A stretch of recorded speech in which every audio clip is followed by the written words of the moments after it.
Bueno, Carlos, ayer habló el presidente muy contundente, sobre dos temas que me parece que son parte de la agenda del día y va a ser la agenda de la semana. El primero tiene que ver, ya que lo mencionaba con Magallanes, con el tema Yo no Vicentín. mencioné nada. No, no. Pero el presidente fue muy claro y dijo que la expropiación sigue siendo en plan, se habla de empresa mixta y volvió a hacer mucho hincapié en el tema de la empresa testigo, ¿no? Antes venía haciéndolo con el tema del rescate, pero con la empresa testigo fue muy contundente también Alberto ayer. Sí, a ver, en realidad siempre estamos atrapados en un juego de que estamos aclarando y explicando lo que los medios interpretan que va a pasar, porque palabra oficial del gobierno o del presidente fue cuando anunció la medida y habló de la expropiación, y cuando habló al día siguiente de la reunión con la gente de Vicentín, que volvió a reiterar que el único camino era la expropiación, y en estas notas que dio ayer, donde volvió a reiterar que el Sí. único camino era la expropiación. En el medio están todas las instalaciones conjeturales que se van poniendo de manera mediática sobre planes alternativos, otras ideas, etcétera, etcétera. Yo creo que es bastante sencillo lo que dice el presidente. Y si uno no se deja sacar de foco, también fácil de comprender.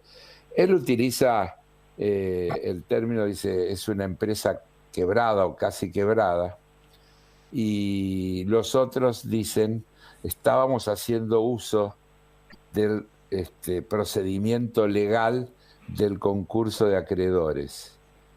Pero como si el concurso de acreedores fuera en sí mismo un acto virtuoso de gestión y no fuera una suerte de último recurso al que apelan las empresas, porque se llama concurso de acreedores, pero digámoslo para que los que nos escuchan, que es el deudor convocando a los acreedores, no los acreedores que se han convocado por acto voluntario ni nada que se le parezca.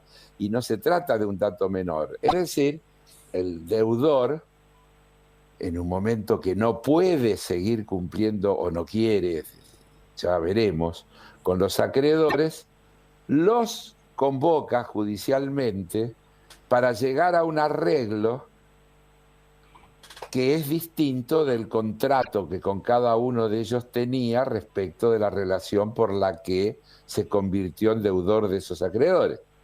Entonces, le dice a los bancos, no le puedo pagar, le dice a los proveedores, no le puedo pagar, le dice al Estado, no le puedo pagar, y le dice a todos los que le debe, mire, tenemos que renegociar porque si no quiebro. Y entonces, generalmente, ¿qué sucede cuando se acuerda un concurso de acreedores? Que los acreedores, antes de perder todo, aceptan perder una buena parte y cobrar el resto a los premios. Y la empresa recupera su solvencia como si no hubiera pasado nada. El problema es que acá estamos frente a una empresa evidentemente próspera que actúa en un rubro evidentemente ganador, exitoso, que viene de años sucesivos de precios altos, de tipos de cambio que lo favorecieron, etcétera, etcétera, y que de un día para otro dice concurso de acreedores. A mí me empieza a hacer ruido, porque no lo había pensado hasta ahora, pero a medida que voy tomando información, que esta idea del concurso de acreedores debe haber empezado a nacer concomitantemente con el resultado de las elecciones. Es decir, que cuando los que dirigen Vicentín, ahora todos sabemos, grandes amigos del expresidente, además de grandes aportantes a la campaña, se enteran del resultado de las elecciones, comienzan a suceder una serie de cosas. Fíjense que en noviembre el Banco de la Nación le da algo así como 100 millones de dólares de deuda más. Al respecto, quiero hacer una aclaración para los que no tienen por qué conocer el manejo de lo bancario. Vi por allí, por ejemplo, a Patricia Bullrich decir, la deuda viene de antes, buena parte viene de antes. Lógico, Vicentín es una gran empresa exportadora y toma crédito para prefinanciar exportaciones, pero se van pagando.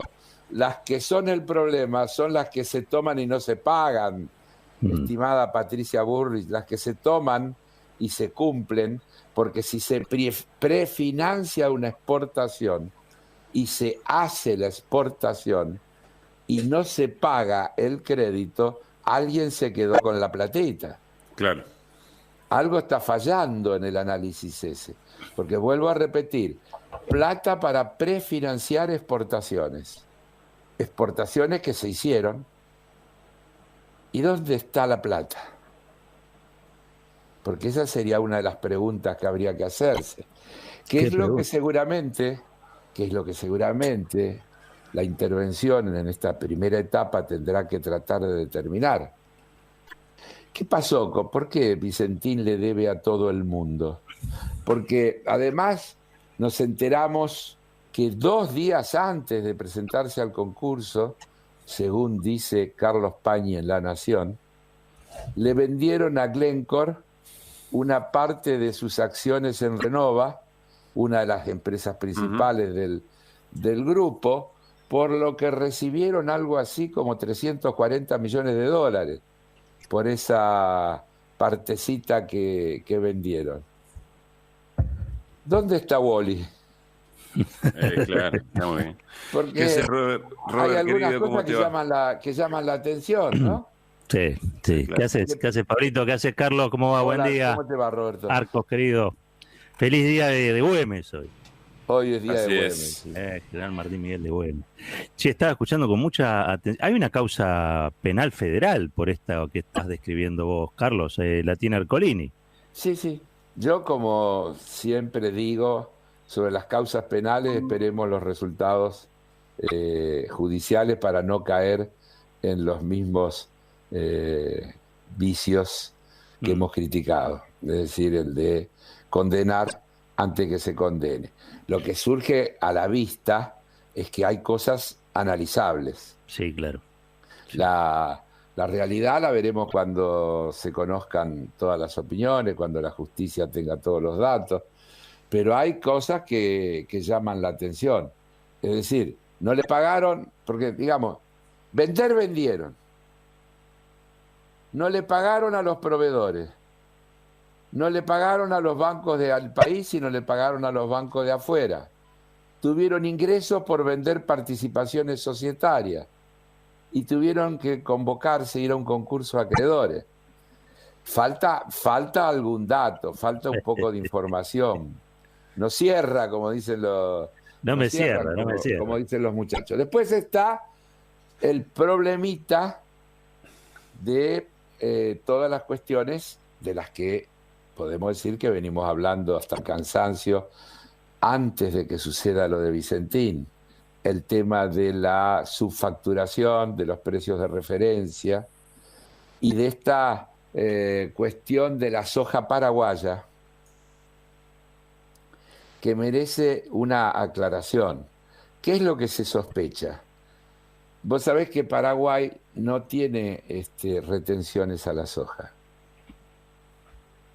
Entonces se sospecha que se vende como soja paraguaya, soja que no es paraguaya, porque parece que las ventas de soja paraguaya superarían el territorio de Paraguay, todo entero, incluida la capital sembrada, y que entonces se ha vendido, tal vez no solo por Vicentín, cosa que habría que también profundizar, más soja paraguaya de la que Paraguay puede producir. Lo cual significaría una defraudación al fisco evidente. Ya un delito, ya significaría un delito. También habría que ver cuál es la razón por la que Vicentín Argentina le vendía a Vicentín Uruguay. Necesitaban soja los uruguayos. Parece poco creíble. Digo, hay tantas cosas para investigar y ver que a mí me llama la atención. Ayer llegué a escuchar un argumento de un señor en la televisión que decía, y bueno, estaban buscando socios extranjeros. ¿Y qué tiene de malo eso? ¿Acaso este no es un país de extranjeros? ¿Acaso la patria no se hizo grande? ¿O Fernández es un criollo? Xenófobo. No. Fernández. Fernández el apellido. Claro, el apellido Fernández. Todos somos hijos de extranjeros. ¿Cómo? Es decir, llevándote a la simplificación de poner en el mismo plano al inmigrante español, italiano, ruso o polaco que llegó con una mano atrás y otra adelante, buscando un lugar corrido por la guerra, corrido por las cuestiones raciales, por tantas otras cosas, con las multinacionales que vienen a quedarse por chauchipalito con las cosas de mayor valor de un país.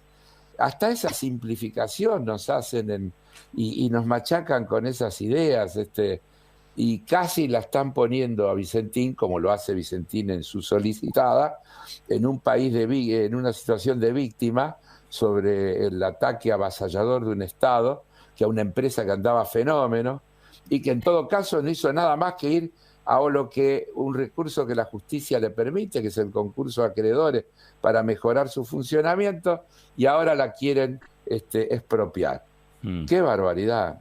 Y también convirtiendo a la figura de la expropiación, es decir, fíjate esta cosa, el concurso de acreedores es un acto legítimo, porque hay leyes que lo establecen, pero la expropiación es un atropello, porque, aunque también hay leyes que la regulan, y además están establecidas incluso en la Constitución, como un derecho que tiene el Estado Nacional en función de las necesidades, cuando las necesidades del conjunto están por encima de las individuales.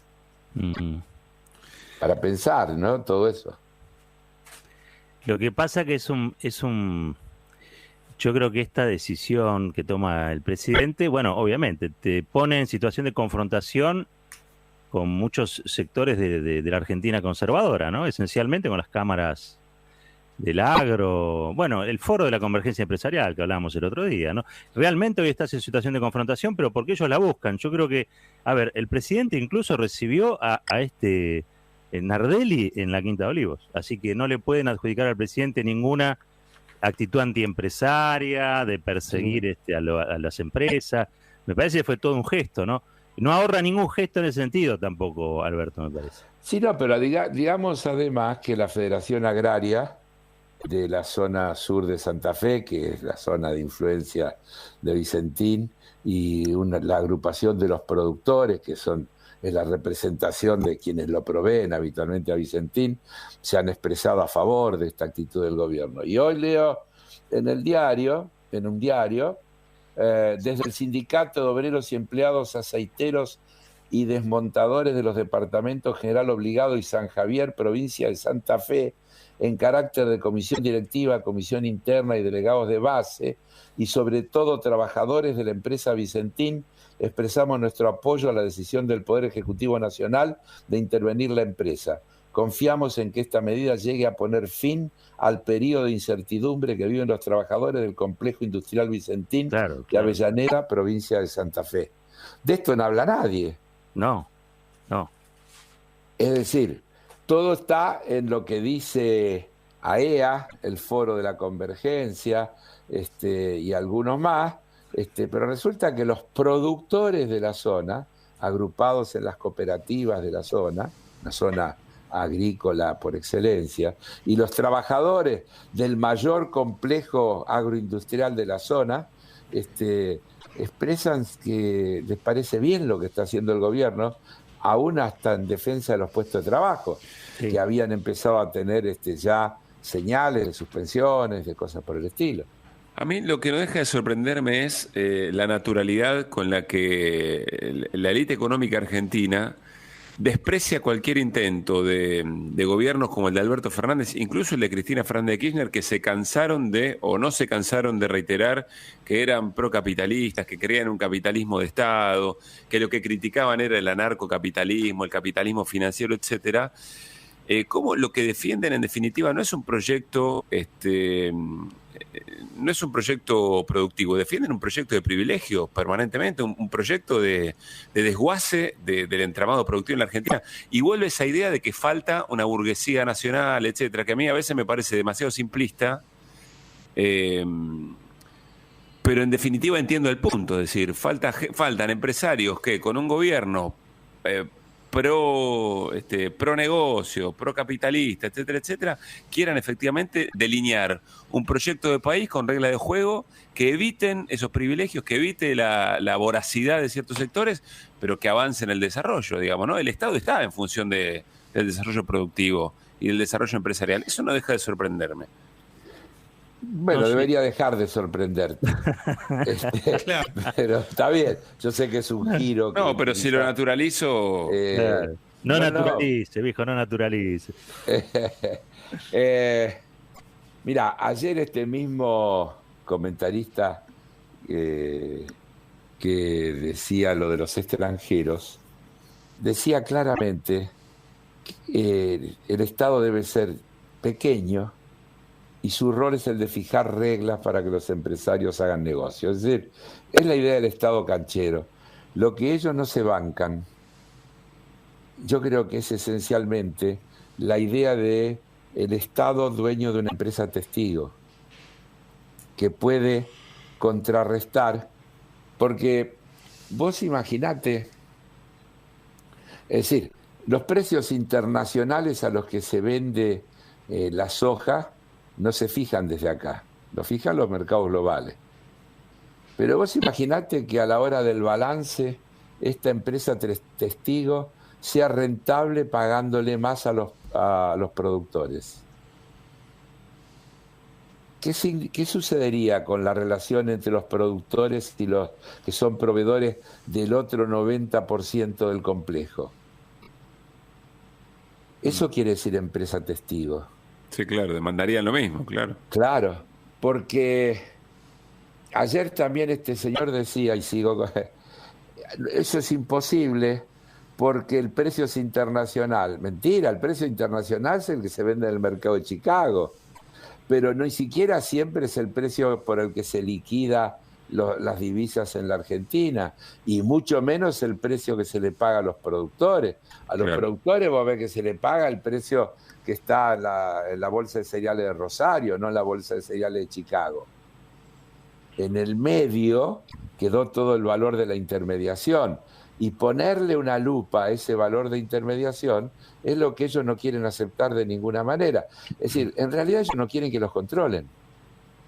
Ellos no quieren que, es decir, la libertad que reclaman es la libertad de fijar precios, de tener la utilidad que ellos puedan obtener, desde luego pagando la menor cantidad de impuestos posible, etcétera, etcétera. Sí, y teniendo al Estado, como ahora lo dicen sin desparpajo, para que en caso de dificultades les ayude a sanear la empresa. Ahí el Estado se vuelve virtuoso. La pone en condiciones y se las devuelve para que ellos sigan haciendo la suya. Pero además son los mismos actores empresariales que agarraron a dos manos las ayudas del Estado de los ATP. Las políticas de pagar salario, la política de dar crédito. No lo sé, Pablo. Eso viste que cada uno hizo, incluso algunos devolvieron, así que no lo sé. Eso sería cuidadoso para decir que agarraron a dos manos. Una cosita, en relación a lo que dijo Pablo sobre el tema de la burguesía nacional. Vicentín, ¿no es burguesía nacional? Sí, a ver, pero yo creo que el tema burguesía nacional del que habla Pablo no está referido al origen del capital, sino a una concepción de sociedad. El modelo de burguesía nacional de Helvar era un empresariado nacional comprometido con un proyecto de país inclusivo, es decir, con la gente adentro, con regulaciones, que ponía límite a la presencia del capital multinacional, que tenía una clara concepción del modelo de desarrollo nacional, que reinvertía en el país y no se llevaba la guita para afuera. Es decir, burguesía nacional no se define básicamente por el origen del capital, yo diría sino por la actitud empresaria. Una cosa es una actitud empresaria en función de un modelo de desarrollo de país, y otra es una actitud empresaria de empresarios nacidos en la Argentina que la tienen toda afuera. No se puede llamar a eso burguesía nacional. La ganan acá pidiendo reglas permanentemente, y toda la que ganan la llevan afuera, y después viven diciendo que la Argentina necesita inversiones. Ahora, viste que yo digo siempre, si tuviéramos toda la que se llevaron, no necesitamos inversiones. Una pregunta, porque ahí Culfas dijo que querían hacer una empresa mixta al estilo de YPF. Porque muchas de las cosas que se dicen hoy fueron las mismas que se decían cuando se nacionalizó YPF, ¿no? Más o menos los mismos argumentos en cuanto a que van a intervenir en el mercado, que el Estado no tiene por qué hacerse cargo de eso. Digo, son los mismos argumentos. Sí. Y en roles estratégicos, con una diferencia que habría que marcar, que YPF era una empresa estatal privatizada que se reestatizó, y en este caso es una empresa familiar que se fue desarrollando, fue creciendo hasta alcanzar esta dimensión. No son exactamente iguales. Pero de cualquier manera, no me quiero olvidar, yo también vengo hablando de empresa mixta. El asunto es cómo es la mixtura. ¿Mixta con quién? Porque los productores agrupados en cooperativas son privados desde el punto de vista de la juridicidad, y una sociedad con las cooperativas sería una empresa mixta. Una sociedad con participación de los trabajadores sería una empresa mixta. Es decir, a mí me parece bien, más yo escrito, está por todos lados, pero no es novedad, es nuestra postura histórica como movimiento cooperativo. Cuando se dio, o venía antes que se dé, porque fue en el 2012, el Instituto Movilizador emitió un documento, la propuesta cooperativa para refundar la nación. Allí nuestra propuesta era que la recuperación para la nación de las empresas públicas que habían sido privatizadas, de los sectores que habían sido privatizados y demás, debía pensarse con participación de los usuarios y con participación de los trabajadores. Es decir, una gestión pública superadora de la gestión pública estatal, porque incluye la representación directa en la gestión de los sectores directamente interesados, y garantiza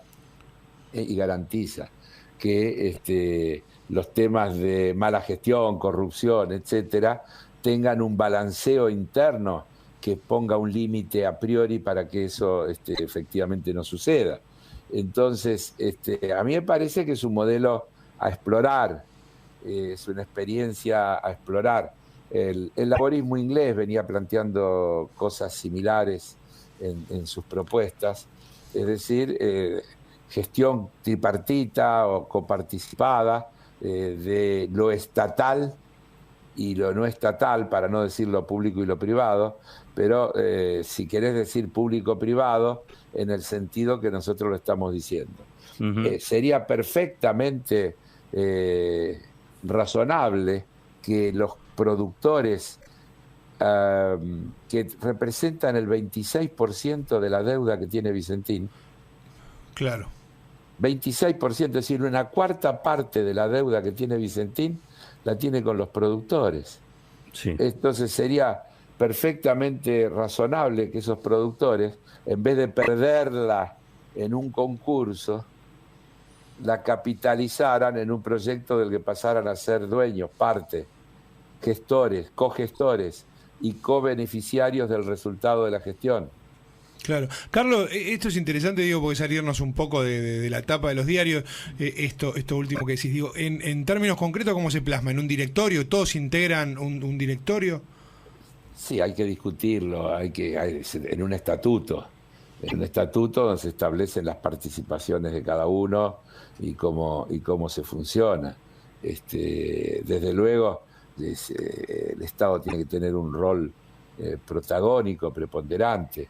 Nosotros estamos tratando con esta idea de demostrar que hay una posibilidad de una gestión y de salirle a la desconfianza tradicional que se instala respecto de la gestión público-estatal, para decir que hay una gestión pública que incluye lo estatal, pero que puede ser superadora desde el punto de vista de la eficacia del resultado de la gestión. Porque, bueno, efectivamente YPF es una empresa mixta y está asociada con una multinacional, entre otras cosas. ¿Y por qué entonces Vicentín no podría estar asociada con una cooperativa o con un conjunto de cooperativas? ¿Por qué el Estado ahí no podría? ¿Por qué el socio tiene que ser una multinacional? ¿Y por qué el socio de la empresa mixta no puede ser los sectores sociales interesados en la suerte de Vicentín y vinculados a la región, a todo lo que tiene que ver con la vida de esa zona de nuestro país? Hay que pensar en cosas nuevas, en cosas creativas, pero que, vuelvo a repetir, dicen empresa mixta, Sí. YPF, dicen Chevron está asociado a YPF y aplauden. Sí. Ahora, si le decís Estado asociado con la Asociación de Cooperativas, con ACA y con el conjunto de las cooperativas agropecuarias, les parece horrible. ¿Por qué? ¿Por qué? Bueno, es parte de la cosas pelea, para ¿no? pensar. Sí, sí. Pero digo, es parte de la pelea, ¿no? Es parte de la pelea por imponer Parte de también. la pelea. Estamos en un momento importante de esa pelea. El gobierno dice, y yo creo que es verdad, que esto no es parte de un plan privatizador, estatizador, Estatizador, sí. sino que se trata de actuar sobre situaciones puntuales donde se producen crisis como la de Vicentín, que vuelvo al principio, lucen inexplicables, porque si no partís de ahí, todo el resto de las consideraciones empiezan a ser debatibles y demás. Pero claro, porque no estamos hablando de una empresa que por el coronavirus no pudo trabajar y quedó en esta situación y ahora la expropian.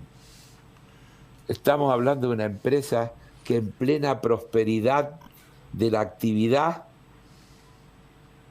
vende activos, hace un montón de cosas y además presenta un concurso de acreedores. Yo insisto, ¿dónde está Wally? Hasta que no nos expliquen dónde está Wally, estamos en problemas. Claro. Me causa gracias. No, pero a mí no me causa gracia. Me preocupa. No. Me río para no llorar, Carlos. Me río para no llorar.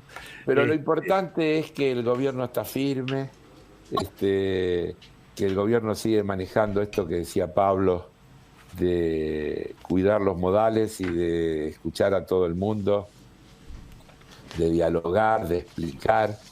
El presidente tiene una amplitud comunicacional fenomenal, diversificada, habla con todo el mundo, explica en todos lados, pero desde luego es muy difícil contrarrestar la potencia de lo que viene del otro lado. Necesitamos que nuestras voces sigan ganando potencia para que más gente escuche y estas ideas vayan ocupando lugar.